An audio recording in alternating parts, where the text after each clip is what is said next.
many of the articles being written against Islam quote one part of a verse and then mistranslate it, corrupt it, twist it, take it totally out of context, or use translators' mistakes.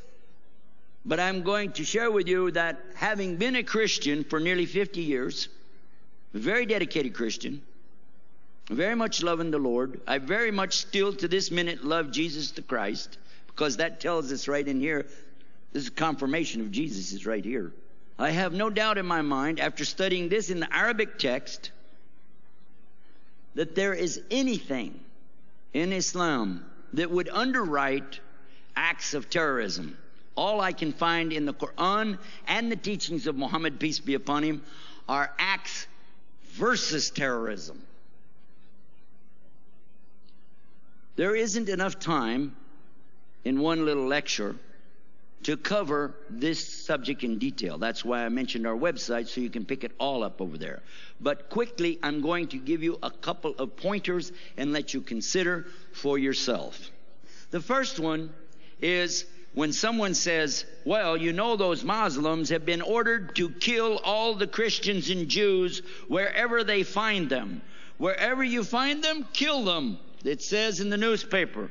And I live in Washington, D.C. area. We get the Washington Post. I pick it up. I look in there. I say, whoa, where's that in the Quran? I call him up. I say, who is the journalist that wrote this thing?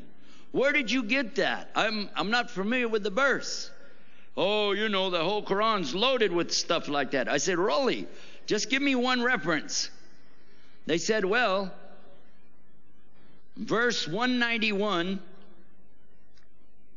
in Surah Baqarah, the chapter called the cow. Well, it does start out exactly like they said. And kill them wherever you find them. Whoa. Oh my God. Oh my God. And kill them wherever you find them. I'm looking at the translation called the Noble Quran by Dr. Muhsin Khan and Dr. Muhammad Hilali, published by Dar es Salaam. That's the one I use all the time. It says it. By God, they're right. And kill them wherever you find them. Whoa. Wait a minute, hold on a second. Did you hear Christians and Jews in there? I must have missed that. Let's go back and look again. And kill them wherever you find them. That could be talking about bugs. Come to think about it, it just says and. Wait a minute. When was the last time you started a sentence with the word and? Let me check this out in Arabic. How many of you know Arabic? Anybody know Arabic? Anybody? Okay, well, there's a thing in Arabic looks like a comma. It's kind of round and has a tail on it called a wow. Okay, that's the word and in Arabic. It's a conjunction to say this and this. Doesn't necessarily mean plus, like 1 + 1, but it's an and. Let's see if it says that. Wa. Yep, there it is. There's an and right there. Wa katilu. That's what it says. Wakatilu. I just give you the first two words. That's the ones they're quoting in the newspaper. That's my point. But when was the last time you started a sentence with and? It means there's something right before that, doesn't it? Doesn't it? Well, I don't like it when people do that, whether they're Muslim or non-Muslim. I don't like it when the men in Islam start out saying waqul. In chapter 24, verse 31, they begin to tell the women about lowering their gaze and wearing hijab. It says, waqul, because they don't want to mention the verse before it that said, cool, say to the believing men to lower their gaze, to guard their private parts. They don't want to mention the men have a responsibility in this deal too. And the same way, when somebody misquotes this verse, starting out with wa, I want to go back to the verse before and find out what you're hiding from me. Let's see where it says Christians and Jews in here. What it says is they're asking you, Muhammad, about the new moons. Maybe I'm supposed to kill the moon.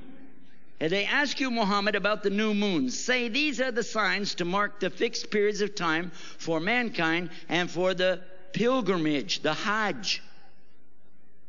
Am I supposed to kill all the Hajjis? And it said it's not al-bir. piety, righteousness, or taqwa, that you enter the houses from the back. But al-bir is the quality of one who fears Allah. So enter houses through their proper doors and fear Allah, that you will be successful. And now we go to the next verse.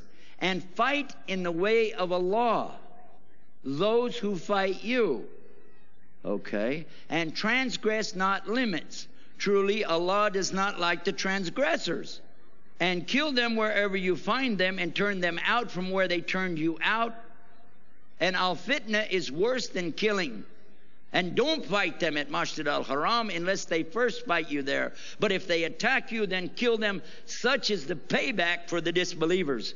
Did you hear Christian or Jew in there somewhere? I'll read it again if somebody thought I said Christian. Did you hear that? The people that I heard referred to in English, it's talking about transgressors, those who fight you. So it's retaliation, yes or no? It has limits, yes or no? Don't fight them. Only accept when they're fighting you, and turn them out from where they turned you out. Do you remember any story about Jews and Christians turning Muslims out of somewhere? No. So this isn't what it's talking about. Not at all.